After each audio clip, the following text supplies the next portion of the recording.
What's up, guys? It's Sam. Today I just wanted to talk to you a little bit about the market downturn and then give you an update for my business bank account bonuses that I've been doing. So, as you know, if you watch a stock market, it's been down 3% and 3.5% over the last 2 days. So overall down about 6.5%.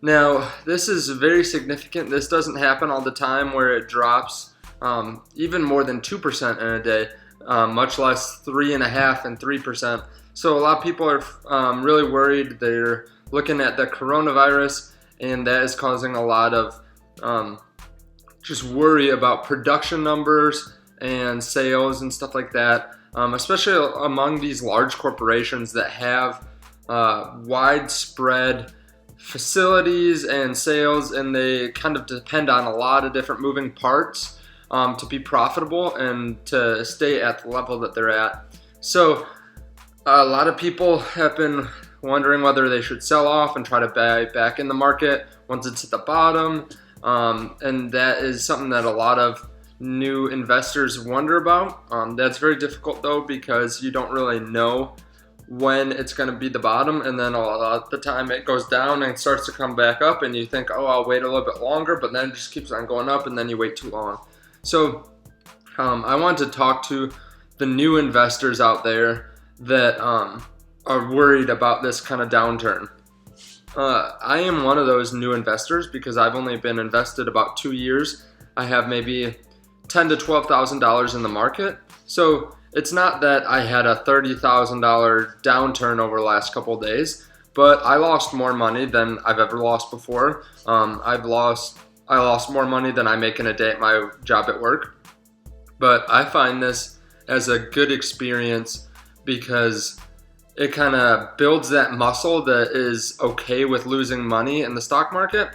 And then, because you don't really get used to that without having gone through it. And then also, for people that are young like us, it's better if the stock market does poorly right when we start investing and then it goes back up. Like if you started investing in 2007, 2008, 2009, that was a good time to start investing. Because yeah, you might have put money in 2008 and it went down, kind of like if you started a year ago. But then as soon as you really start contributing up to what you're going to, like you start increasing your contributions after you're kind of comfortable putting money in the stock market. That's 2008, 2009. You're buying at the lowest point, and then it just goes up after that. So it's a good time to invest now. The stock market went down 6%, so you get everything on sale. That being said, it could go down further, but that's kind of a risk you're willing to take when investing in the stock market. Now, another thing that's important, I think, for young investors to know is that there's not that much money on the line. Like for me, I have $10,000 in the stock market, let's say, and I lost 6%, so that's $600. I'll recover that eventually, but that's not that big a deal. That's not that hard to recover from. And when I think about how much time some people spend researching stocks, let's say you're just doing it for fun or something, or you have a $1,000 trading account, and you spend hours each week working on this $1,000 trading account, putting in research, reading through companies, getting really excited. And let's say on an annual basis, the first year, you get a 20% return. The rest of the stock market gets a 10% return, and you get a 20%. So you destroyed the market. Well, that made you an extra $100. So if you spent let's say you spent 10 hours researching, which I think that's low if you're buying individual stocks, you made $10 an hour. So, you could do better than that, especially if you spent 20 or 30 hours. You're not making a great return on your time. Now, if you have $1 million or $2 million and you can do that and make a lot more, then it's probably worth it. But in the early stages, it's not as important to get great returns. An important thing to do is to increase your income.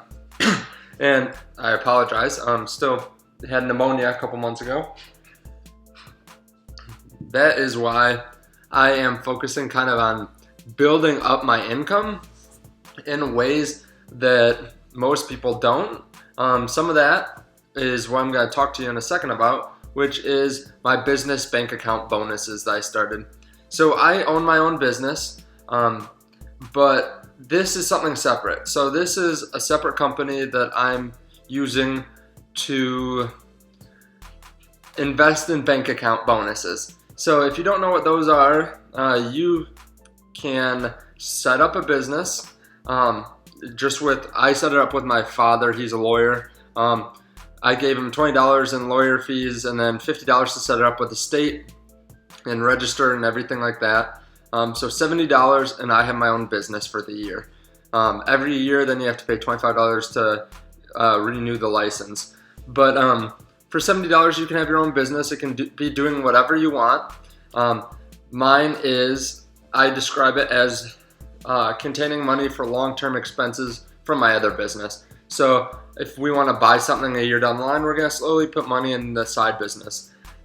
That being said, it doesn't really have to be a really well-executed business. You could just say you're trying to buy and sell stuff on eBay or something like that.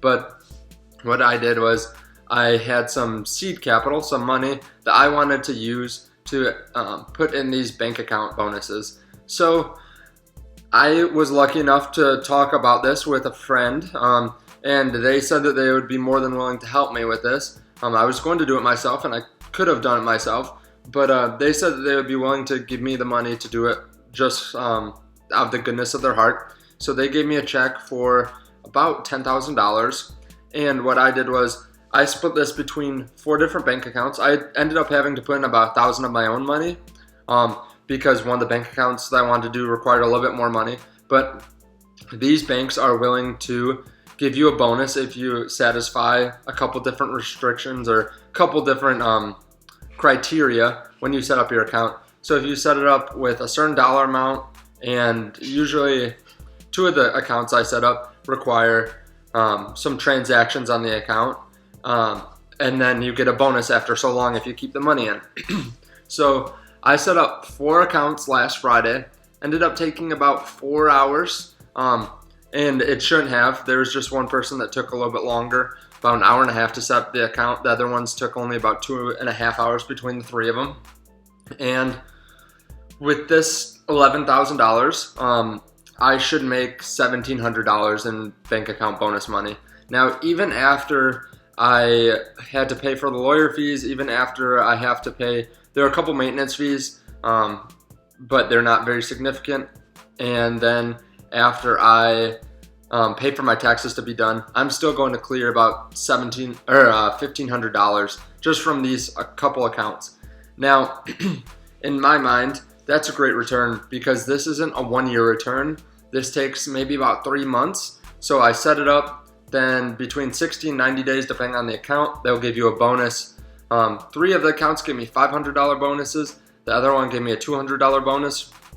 So $1,700 in 3 months. So over a 1-year term, that would be $6,800 if I could continuously do that.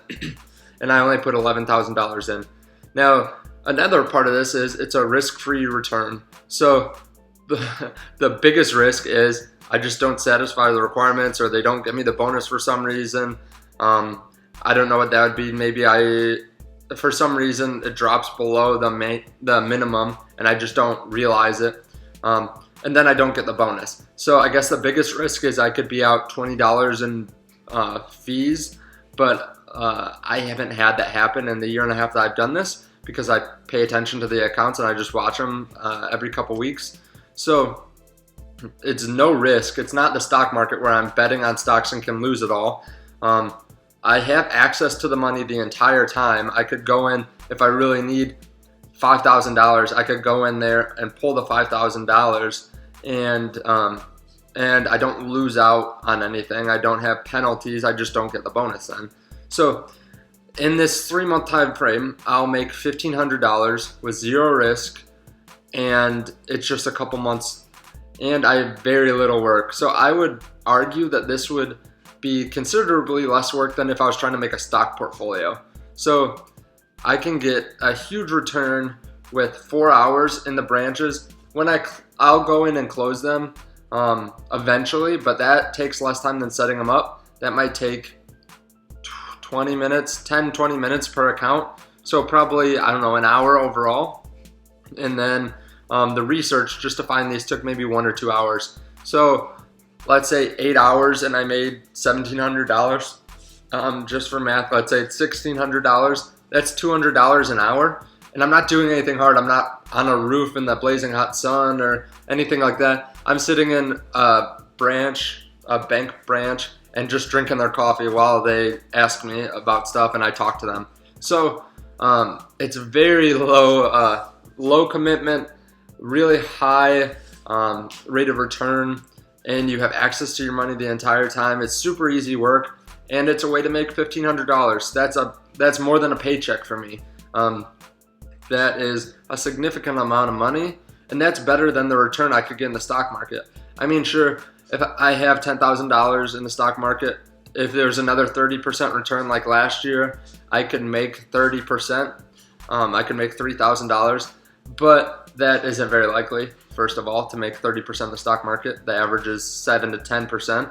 So this is higher than anything I can make in the stock market reasonably, and it's really low effort. So I can show you the 3 accounts that I did here. This is kind of how I'm going to account for this.